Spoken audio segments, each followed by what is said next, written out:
Hallo, guten Abend zu Hause und herzlich willkommen zu Action Neu im Kino, zu unserer aktuellen Filmshow zum letzten Mal am Donnerstagabend. Viele Zuschauer, vor allem aber die jüngeren Kinofans, haben mir immer wieder geschrieben, bitte sendet Action Neu im Kino doch nicht so spät. Denkt daran, dass wir morgens früh aus den Federn müssen. Und da uns die Wünsche unserer Zuschauer nicht Schnuppe sind, erhält diese Sendung einen neuen Programmplatz. Ab 28. Februar kommt Action Neu im Kino jeden Sonntag zu Ihnen. Sonntags ab 18 Uhr. Einverstanden? Ich verspreche Ihnen, dass wir dann noch aktueller sein können und auch sein werden. So, das in eigener Sache. Nun aber zu den Premieren der 4. Kinowoche 1988. Da kehrt zunächst der Karate-Tiger auf die Leinwände zurück. Diese Kung-Fu-Kampfmaschine, die sich vor niemandem stoppen lässt. Diesmal ist Karate-Tiger mit seinen Freunden in Kambodscha unterwegs, um ein entführtes Mädchen aus den Klauen der wieder einmal bösen Russen zu befreien. Karate-Tiger 2, nach dem gleichen Muster des ersten Films gestrickt, aber spannend ist das Kung-Fu-Abenteuer allemal. Was ist? Gib mir deine Waffe. Wieso? Die ist auf heiligen Boden nicht erlaubt. Hast du einen Knall? Wir sind in Kambodscha. Mac, tu einfach, was er sagt. Deine Ausstrahlung ist schon mies genug. Du brauchst keine Kanone. Kluges Kind, ich töte mit meiner Ausstrahlung. Das gefällt mir nicht, Kleiner.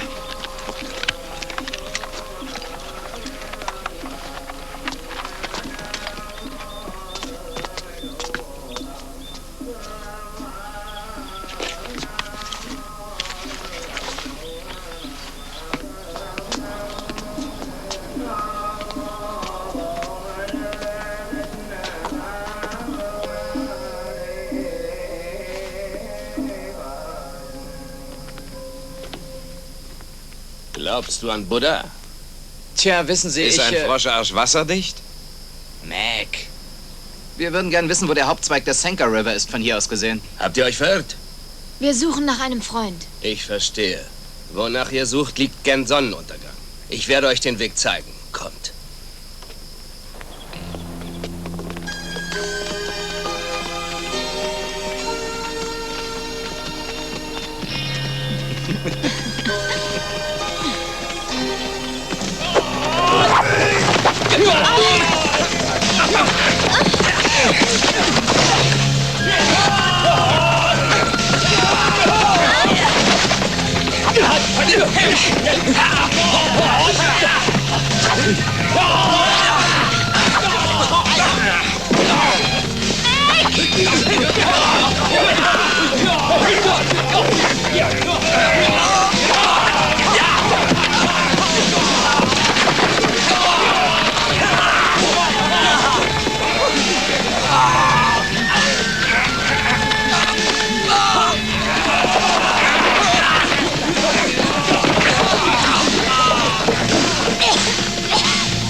Keine Angst, ihr reist nicht zweiter Klasse. Ich werde euch per Hubschrauber schicken. Du musst in deinem früheren Leben Wilddieb gewesen sein. Alles holt einen irgendwann ein, Kumpel. Was? Du stehst auf der Liste der vom Aussterben bedrohten Arten.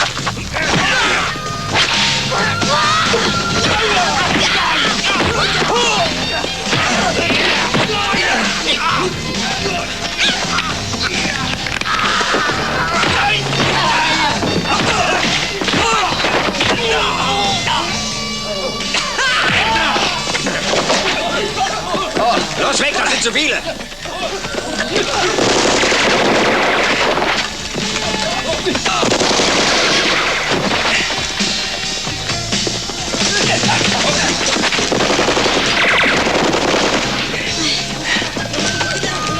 Los runter, Terry, ich gebe dir Deckung. Schon auf dem Weg. Und was, wenn ich alleine abhaue? Dann wirst du nie erleben, wie ein Kuss von mir schmeckt. Aber dafür haben wir im Augenblick keine Zeit. Nun mach schon, los! Karate Tiger 2, viel Action und dank der deutschen Synchronsprecher jede Menge flotte Sprüche. New York, liebe Zuschauer, New York, ein Schmelztiegel der Rassen und Nationen. Das ist heute so und das war damals so, als um die Jahrhundertwende die Einwanderer aus Europa über den Atlantik kamen und beim Anblick der Freiheitsstatue ein hoffnungsvolles Good Morning New York murmelten. Good Morning New York, aber Good Morning Babylon, es hätte ebenso gut gepasst.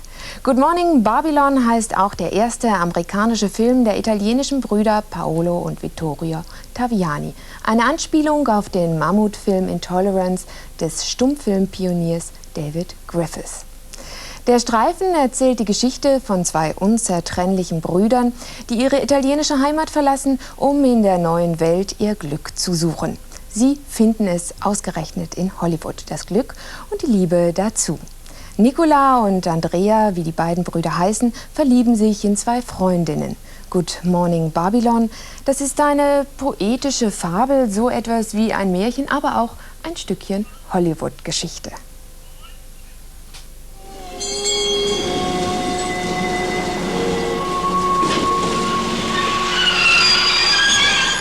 Setzen Sie sich, ich steige sowieso aus. Danke. Dankeschön. Sind Sie neu hier? Danke. Warum geben Sie uns keine Chance? Wir sind Tänzerin. Und Sie sind wirklich gut. Wir können doch nicht für immer Komparsen sein. Aber Mädchen, das ist nicht von mir abhängig. Doch Sie glauben nicht an uns. Dann müsste ich erst mal was sehen.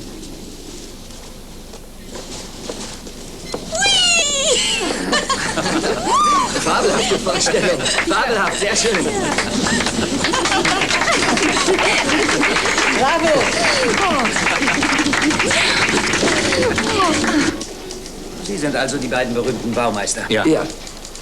Und Sie sind gekommen, um die Elefanten für Intolerance zu bauen? Ja. Keiner unserer Entwürfe hat den Beifall von Mr. Griffith gefunden. Und ihr Italiener glaubt, dass Sie es besser können? Na schön. Film ist Licht. Hier steht ihr nicht auf der Bühne, Mädchen. Wenn ihr die Sonne auf dem Gesicht spürt, kein künstliches Licht, sondern die echte Sonne, dann werdet ihr davon erleuchtet werden. Und das Publikum muss es mit euch empfinden. Und nun steht auf. Nehmt jetzt bitte eure Positionen ein. Die Sonne, wie soll sie denn hier reinkommen? Weiß ich auch nicht. Von da oben, da sind zwei Männer, die die Klappen öffnen.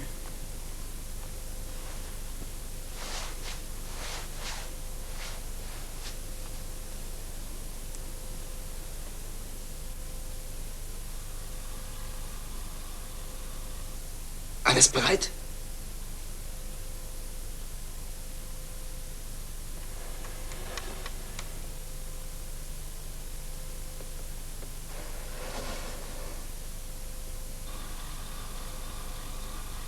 Kamera ab.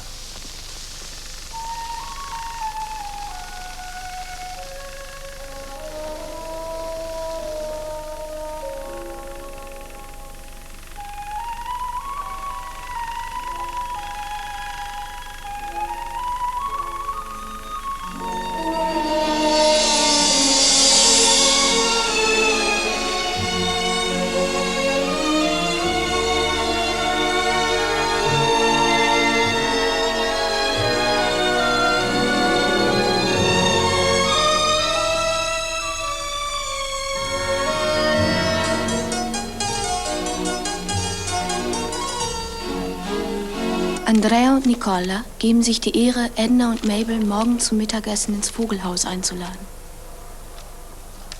Erinnerst du dich noch an unsere Abmachung? Wir wollten nur ausgehen Mit Regisseuren und Produzenten. Tja, Du hast recht. meine Güte, das kann auch heiter werden. Meine Lippen sind ganz spröde. Immer wenn ich aufgesprungene Lippen kriege, passiert irgendwas ganz Schlimmes. Weißt du, dagegen gibt es nur ein Mittel. Zu lächeln. Lächeln, immer nur lächeln, das war und ist das Wichtigste in Hollywood. Keep smiling, wie die Amerikaner sagen. In der Besetzungsliste des jüngsten Taviani-Streifens taucht ein nichtssagender Name auf. Die Mabel, die wir gerade in der letzten Szene gesehen haben, die wird gespielt von einer gewissen Desiree Becker. Ein schlichter deutscher Name, aber ich bin mir sicher, dass Sie sie alle kennen. Ich begrüße Sie ganz herzlich, Desiree Nosbusch. Guten Abend, schön, dass du hier bist. Einen schönen guten Abend. Hallo. Desiree, du hast in Wetten, dass und bei einigen anderen Gelegenheiten schon erklärt, dass du dir einen neuen Namen zugelegt hast. Und zwar Becker, den hast du von deiner Großmutter übernommen, weil die Amerikaner einfach mit Nosbusch nicht zurechtkamen. Wie haben die das denn ausgesprochen? Ja, also so richtig, es klang dann teilweise Nutbush, Nussbush, Nutbush. Dann dazu ist ja Desiree für die Amerikaner auch nicht ganz einfach. Insofern kam Desiree Nutbush, es ging auf jeden Fall nicht. Und dann habe ich mich am Anfang so ein bisschen gegen die Idee gewehrt, den Namen zu ändern, weil ein Name ist schon etwas sehr Persönliches und ja, ein Teil von einem. Ja. Aber gut, es ging nicht. Die Agentur, das Robert Lands Office, wollte es so haben. Und dann habe ich gar nicht weit gesucht, sondern habe effektiv dann den Namen meiner Großmutter in Luxemburg genommen. Und nun ist es Desiree Becker. Und dann muss ich auch immer noch zweimal gerufen werden, bevor ich mich dann im Flur umdrehe. Aber so langsam gewöhne ich mich dran. Ja, das glaube ich. Wie ist das zum Beispiel am Telefon hier? Meldest du dich zum Beispiel mit Becker jetzt? Ganz Nein, bewusst. ich melde mich am Telefon mit Hallo. Ja.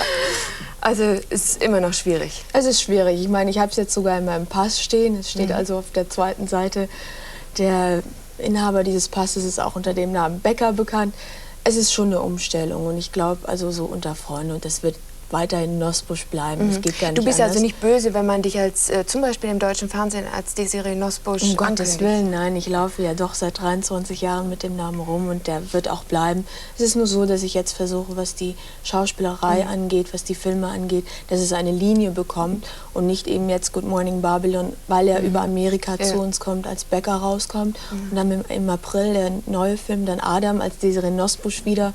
Insofern sollte schon da eine Linie reinkommen. Und dann sage ich immer, wird sich irgendwann herausstellen, ob die Nosbusch oder die Becker stärker ist, wer sich da durchsetzt. Das werden wir sehen. Desiree, du bist vor einigen Jahren nach Amerika gegangen. Was hat dir das gebracht, außer, sagen wir jetzt mal, einer guten Ausbildung? Was hat mir das gebracht? Ich meine, in einem Taviani-Film mitzuspielen, hätte ich sicherlich nicht können oder ich wäre gar nicht dahin gekommen, wenn ich nicht schon die 3-jährige Ausbildung an den HB-Studios gemacht hätte. Was es mir abgesehen jetzt von der Ausbildung gebracht hat, ist schon eine große Ruhe, ganz einfach. Es ist einfach das Fundament zum Beruf, zu der Arbeit.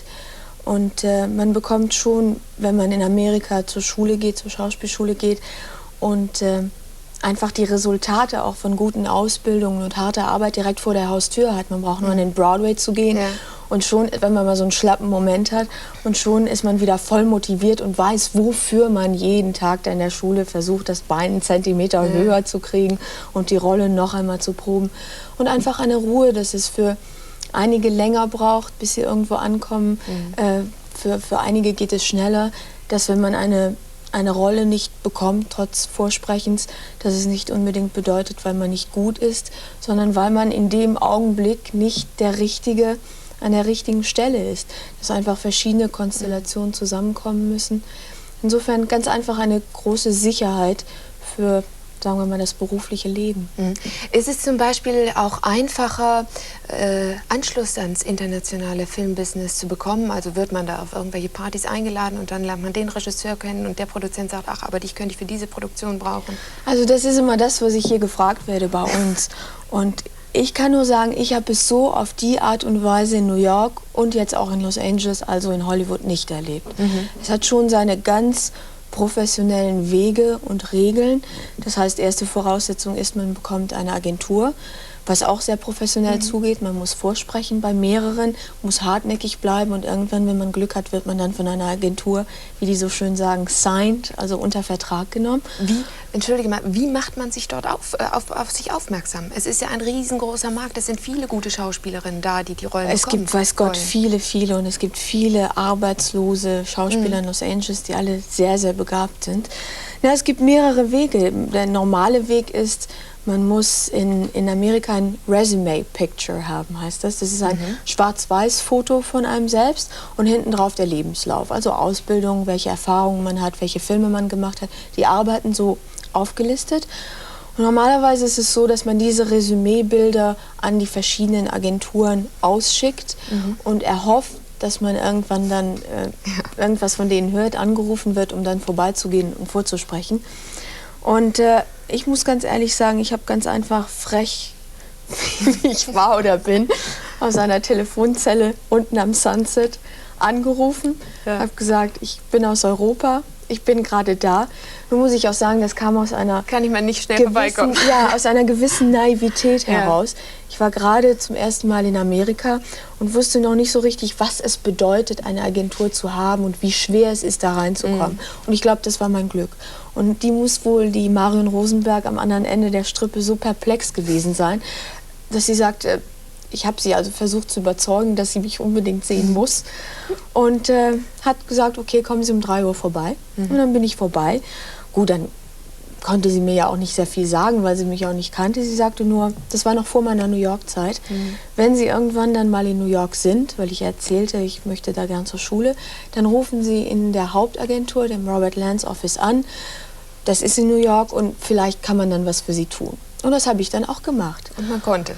Nee, und dann war das ganz lustig. Der Robert Lance ist ein älterer Herr, der seit vielen Jahren im Geschäft ist, der Privatmanager von Montgomery Clift war, der Manager von Liz Taylor, Yul Brynner war, also große Leute betreut hat.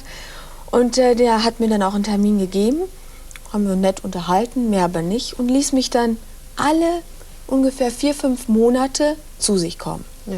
Und dann bekam ich dann eine Tasse Kaffee und man unterhielt sich. Und so ging das eigentlich 2,5 Jahre. Und Keine Rolle? Nichts. Ohne Rolle? Und irgendwann dachte ich, mein Gott, ich finde das zwar alles sehr schön und der Herr ist auch reizend, aber ist das nur ein älterer Herr, der es nett findet, mit einem jungen Mädchen Kaffee zu trinken? Und was steckt dahinter? Ja. Und in der Zwischenzeit wusste ich auch besser Bescheid und wusste, ich brauche jetzt eine Agentur und bin dann dahin, habe angerufen, ich sage, ich muss mit Ihnen reden, bin hin und dann sage ich, also wie gesagt, ich komme jetzt seit 2,5 Jahren zu Ihnen. Ich weiß nicht, ob Sie mich wirklich wollen, ob Sie interessiert sind. Ich brauche jetzt eine Agentur. Andere sind interessiert. Ich wollte es Ihnen nur sagen. Er sagte, haben Sie nicht gemerkt, wieso ich Sie immer habe kommen lassen? Nein, ich sagte, tut mir leid. Er sagte, Sie kamen mir an vor 2,5 Jahren, sprachen kein Englisch, hatten keine Ausbildung. Und jetzt habe ich Sie 2,5 Jahre beobachtet. Jetzt habe ich 2,5 Jahre Kontakt mit Ihren Lehrern in der Schule gehabt. 2,5 Jahre habe ich Sie alle 4-5 Monate hier bei mir im Büro gesehen. Habe gehört, dass Ihr Akzent verschwindet, dass Sie immer besser Amerikanisch lernen. Und jetzt, wenn Sie mir sagen, Sie sind bereit, drückte er auf den Knopf und sagte zu seinem Sekretär, get some contracts, please. Also bringt ein paar Verträge rüber. Ja. Und sagte, und jetzt können wir die Sache seriös angehen. Also das erste Beispiel ist Good Morning Babylon. Da wird außer dem Kaffee noch der Vertrag dazu geholt. Der kam dann dazu. Worauf man so lange gewartet hat. Desiree in also damit wollte ich nur sagen, lange, aber das mit Partys und so meines Erachtens, es mag für einige funktionieren. Das waren dann Privatpartys bei Kaffee. Also kein Longdrink, seriöse Gespräche, aber mit Party und du mir das und ich dir hier und da reindrücken. Nee, das geht ganz seriös, vorsprechen, nochmal hin, aus 100 werden 5 und bis man sich hocharbeiten in die engere Wahl und entweder man kriegt es dann oder nicht. Desiree, in Deutschland bist du aufgefallen, da warst du, glaube ich, 12, bei Radio Im eigenen Hause, ja. Bei Radio Luxemburg, ja, bei unseren Kollegen vom Hörfunk. Und zwar gab es dann ein paar Jahre später dann auch einen Riesenskandal. Du hast ja immer schon eine große Klappe gehabt, damals mehr als heute. Ich glaube, da gab es irgendeinen Krach mit dem Techniker, da wurdest du gefeuert, alle Zeitungen haben drüber geschrieben. Jetzt bist du, wenn man dich so... Ich bin nicht gefeuert worden, das möchte ich noch mal ausdrücklich sagen. Oder man hat sich auf jeden Fall... Ich bin gegangen. Getrennt? Ja. Okay. Desiree, jetzt wirkst du wesentlich ruhiger, wesentlich besonnener. Bringt es das Alter mit sich, wenn man bei dir schon von Alter reden darf? Also ich erfahre das, oder sagen wir mal, ich verfolge das ja eigentlich auch nur seit 10 Jahren so in der Presse, was man so über mich schreibt, über mich sagt. Und dann war die Klappe groß, dann war sie frech. Erst war sie allerdings niedlich und selbstbewusst, dann wird das alles umgedreht.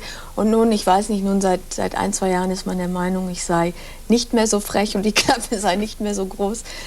Ich kann darauf immer nur sagen, ich glaube nicht, dass ich mich sehr verändert habe, was das Äußern von Meinungen angeht oder von Sachen, die ich für wichtig halte oder Kämpfe, die ich immer noch gerne mitmache, wenn es um eine Sache geht, die mir am Herzen liegt. Ich bin sicherlich älter geworden, natürlich. Ich meine, 10 Jahre macht was aus.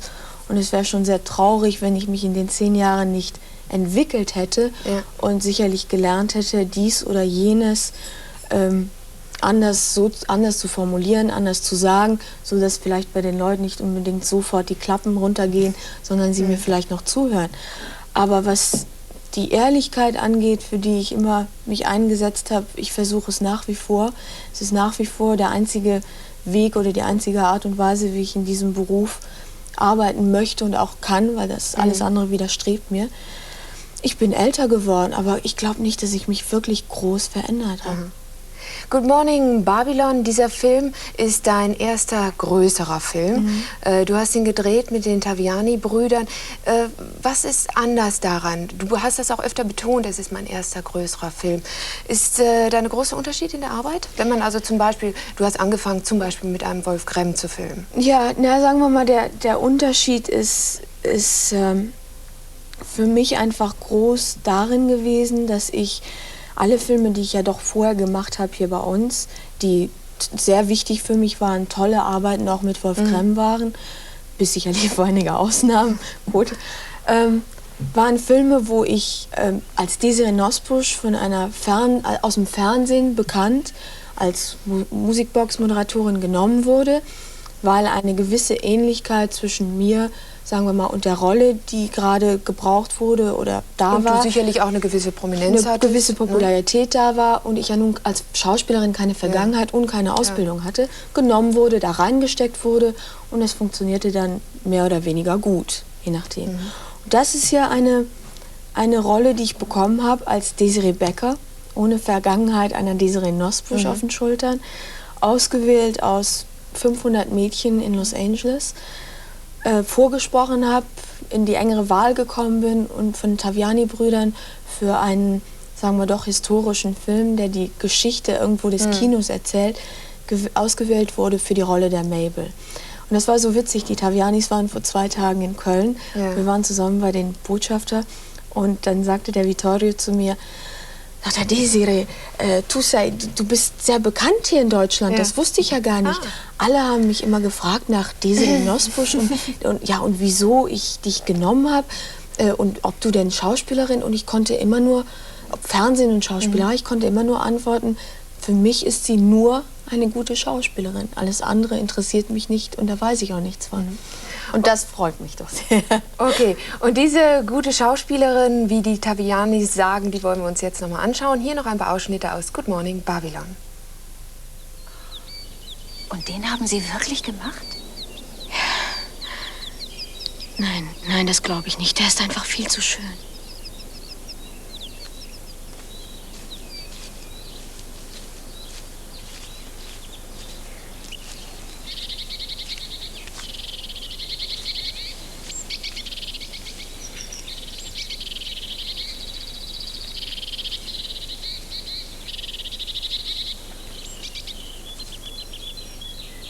Auch wenn ich manchmal denke, ich wäre mit 2 Menschen zusammen.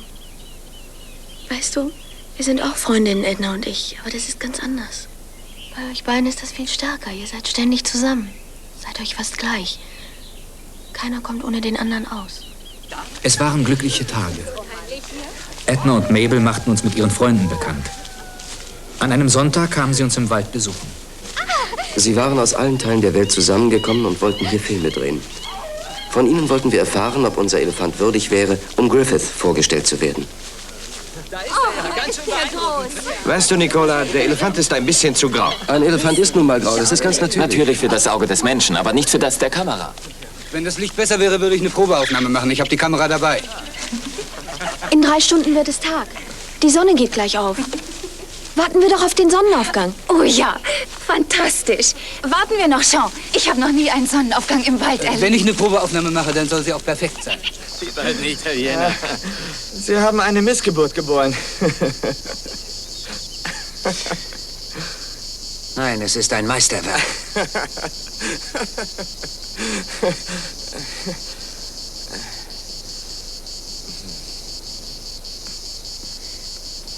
Ein wahres Meisterwerk. Also lassen wir Mr. Griffiths herkommen.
Das Meisterwerk geht in Flammen auf, ein Attentat von neidischen Hollywood-Kollegen. Desiree, ist das in Hollywood auch heute noch so, dass die Kollegen sehr neidisch sind? Wie sind da deine Erfahrungen? Sagen wir mal, ich habe es jetzt so am eigenen Leibe noch nicht erlebt, dass irgendwelche großen Intrigen, oder man hört ja zum Beispiel aus Ballettkreisen, dass prima Ballerinas sich gegenseitig irgendwelche Scherben in Spitzenschuhe tun, damit der eine nicht auftreten. Also ich habe es noch nicht erlebt, aber sicherlich, natürlich, wenn man in einem großen Raum sitzt für irgendeine Rolle und da sitzen noch 58 andere Mädchen da, dann gehen so die Blicke durch die Runde und sagen, eine von uns wird die Rolle bekommen und wer und wieso gerade die. Sicherlich, natürlich. Man geht raus für die gleiche Sache, man kämpft. Aber ich muss sagen, so am eigenen Leibe irgendwelche schlimmen Sachen habe ich noch nicht erlebt, nein. Ja klar, aber man hat immer im Hinterkopf, nur aber eine sicherlich, kann die Rolle spielen. Genau, aber sicherlich, glaube ich, in Produktionskreisen und hintenrum und wo es ja um große Summen geht, wird es sicherlich schon geben. Klar.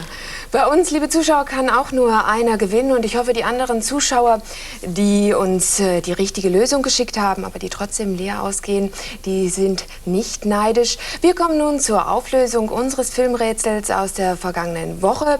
Hier nun die Antwort auf meine Frage, aus wie vielen verschiedenen Filmen besteht dieser Zusammenschnitt?